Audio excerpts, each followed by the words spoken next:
we all have to work together in rural Texas. We've got 161 counties that are not urban counties in the state. We all have to work together to get things done. And we have a secret weapon. The secret weapon for us is it's the rural areas of the state that produce the food, fiber, and fuel for the entire nation, not just the state of Texas. There you have it. That's Rural House. Yeah. It's all yours, Governor. Ted, that's why you're going to be out of a job here pretty soon. I think y'all know what I'm talking about, right?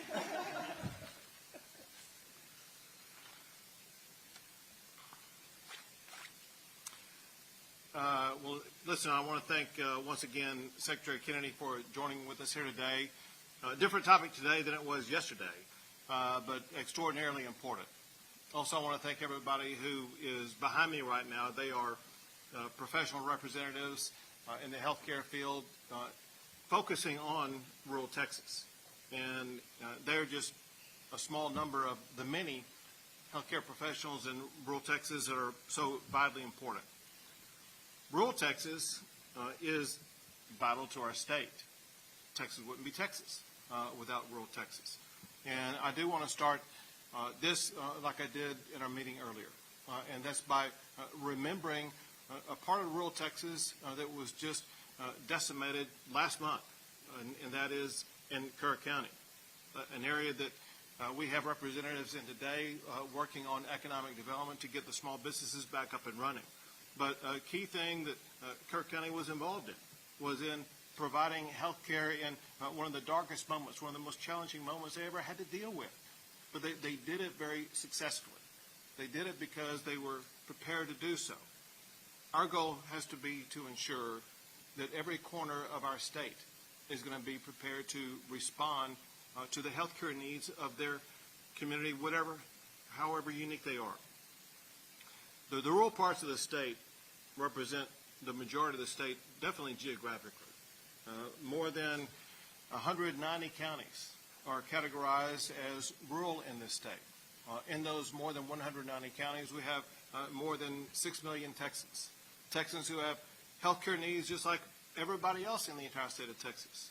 We have an obligation to ensure that those communities are going to be able to succeed, and an essential component of those communities being able to succeed is having access to health care.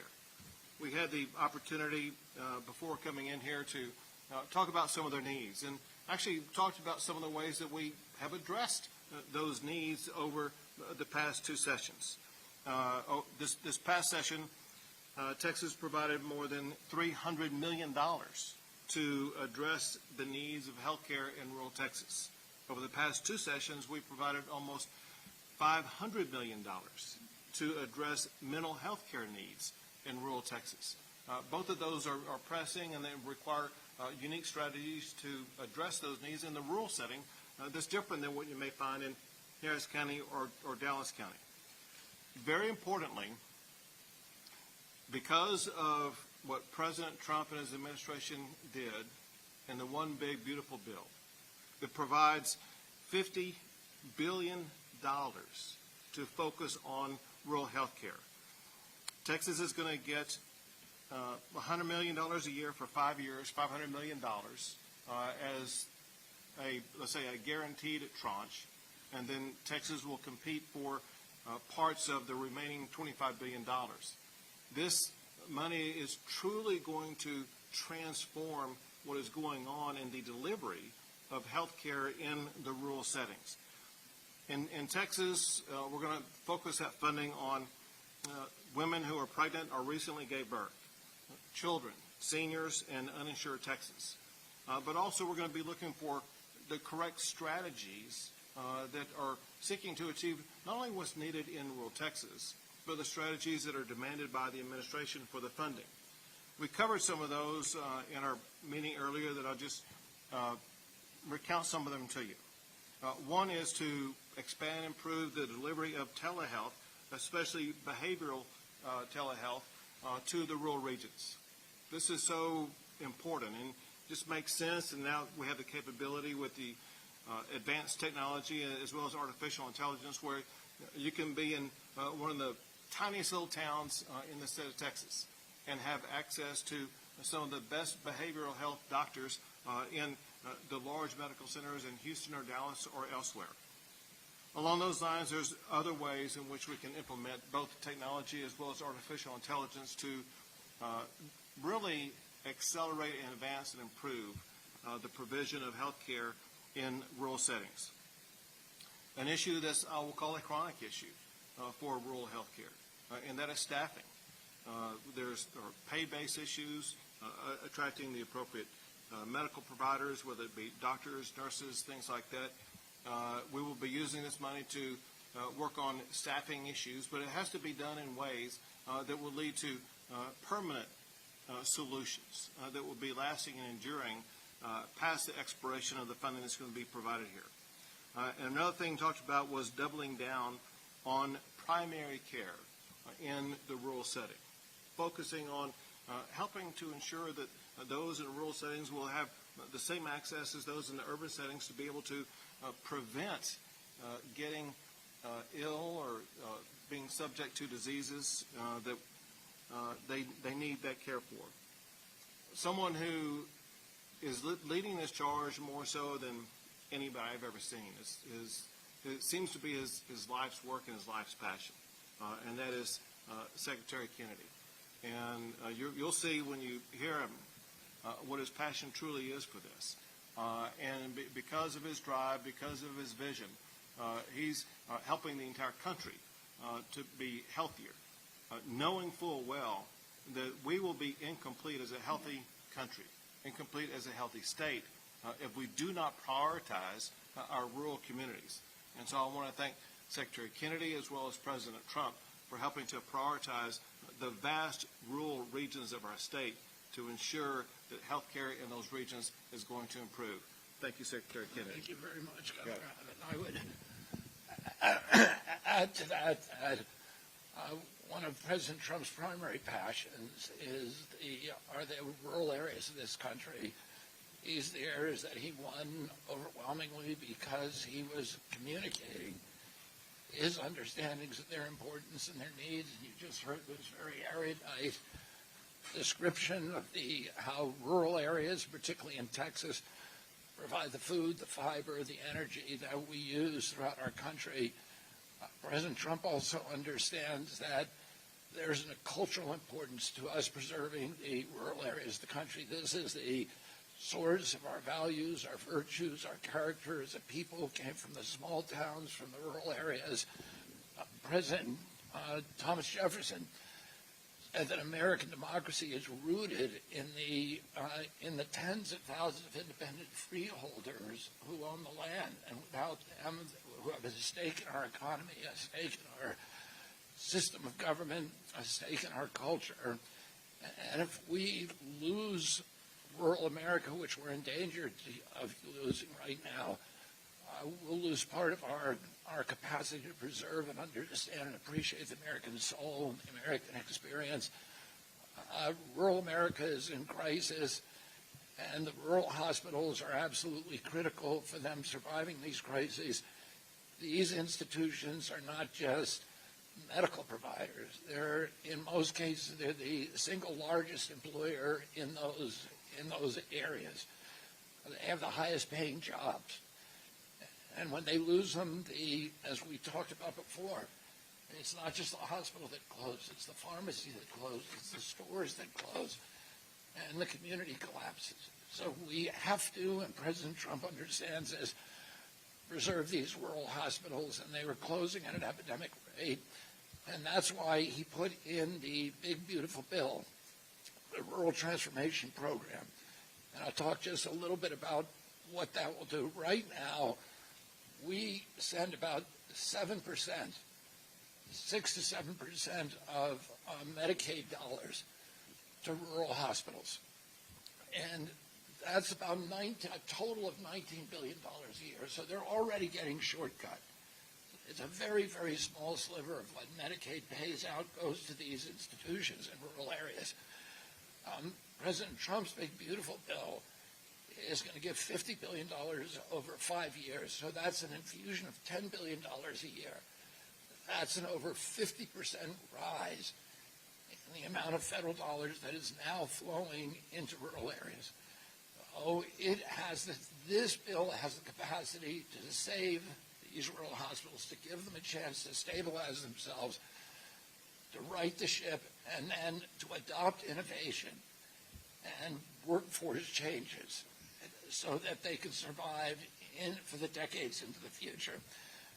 The money, as Governor Abbott pointed out, the first $25 billion of that is going to be distributed evenly to the 50 states.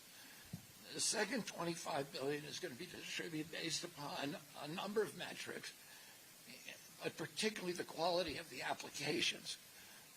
We want to see money spent on infrastructure. We want to see it spent particularly on innovation, adopting telehealth and AI in rural communities.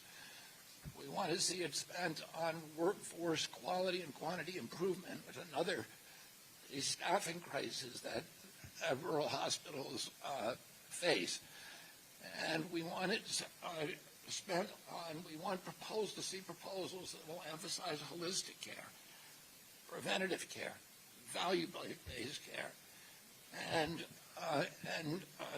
physical health, exercise, food, these kind of things, and rebuilding the infrastructure of these facilities so that they can last for generations.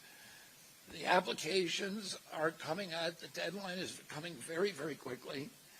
And so we met with the rural health providers today, and we encouraged them to cooperate. We didn't really have to encourage them because they already have extraordinary cooperative relationships with each other.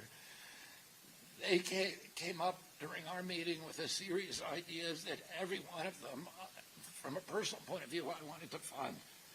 As they're the kind of ideas that could propagate and spread, and that were very, very thoughtfully crafted, and we'd like to see those kind of things adopted throughout the country. I think you have an extraordinary quality of leadership in these rural health care in this state. And I'm very confident that the application is going to be a stellar one. One of the things that I talked about with Governor Abbott is that part of the score is going to be how well the state has done at adopting kind of MAHA legislation. And Texas now leads the country, so I think they're going to do very, very well in their application. The decisions will be made by December 1st. We will evaluate all the applications, and then the money will be distributed starting in January. And so I've encouraged Governor Abbott and these wonderful leaders behind me to work as hard as they can to come up with the most innovative solution. I want to say one other thing that is going to benefit rural hospitals in this country. President Trump has signed an executive order that requires, when we at HHS or the other federal agencies want to adopt a new regulation, we first have to get rid of 10 existing regulations.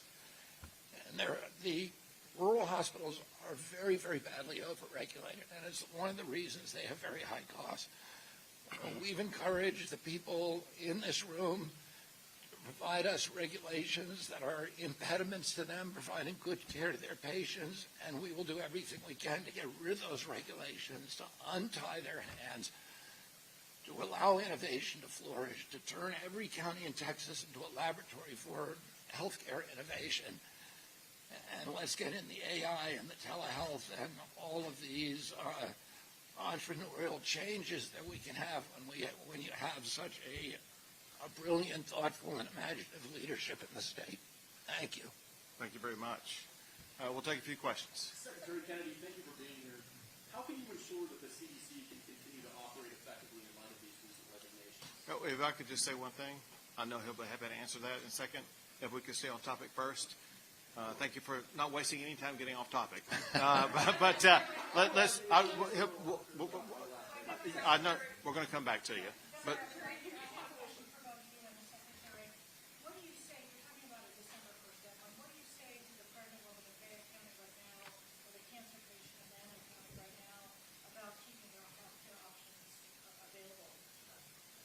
Well, I think the big beautiful bill, the money. That's why we want to get money out the door as quickly as possible. This is There's an unprecedented fast pace.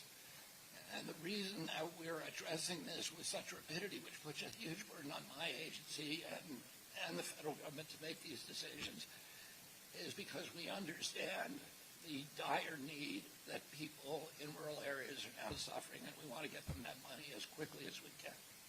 Also in the legislation that we signed in the regular session, there was about $300 million that went to address healthcare needs like that in rural regions in the state of Texas. Secretary, I have a question for you. So you talked about telehealth. There's a solution working in rural communities that, as you know, many areas in Texas are designated behavioral health workforce shortage areas. And so while you're saying telehealth is a solution, if you don't have the staffing across the state to address the needs of families, where do we go from here? How are we going to address the staffing issue to make sure that families in crisis can connect with someone even through telehealth? And is there a plan in place to sustain the 988 crisis lifeline so that people can have a direct source of support? I'm sure I'm going to that question over, so it's important to me to know that that resource follows all the way through to a person in need. Sure. So we can both try that. So for one, you're mentioning a couple of things. One is the availability of telehealth. We realize that's possible in some ways, not possible in other ways. We've got to find ways to expand that. Staffing is another crisis point issue that we're working to address, whether it be on mental health related issues or non-mental health based issues. But it's, through the telehealth, that's one way in which we can actually expand access to staffing without them being there in person, but through the telehealth approach. Two more questions. All right. Secretary Kennedy, that's Karen Paul with CBS News. Thanks for being with us today. My question is, in speaking of rural Texas, we know places like Uvalde have experienced one of the worst mass shootings in history. The CDC has previously been responsible for studying gun violence. A lot of those programs have been cut now. Would you still consider gun violence a public health crisis? And who's going to be... I certainly consider mass shootings a health crisis, and we are doing for the first time real studies to find out what the etiology of that is. And we're looking for the first time at psychiatric drugs. You know, these kind of mass shooting, people have had guns in this country forever. When I was a kid, we had shooting clubs at our school.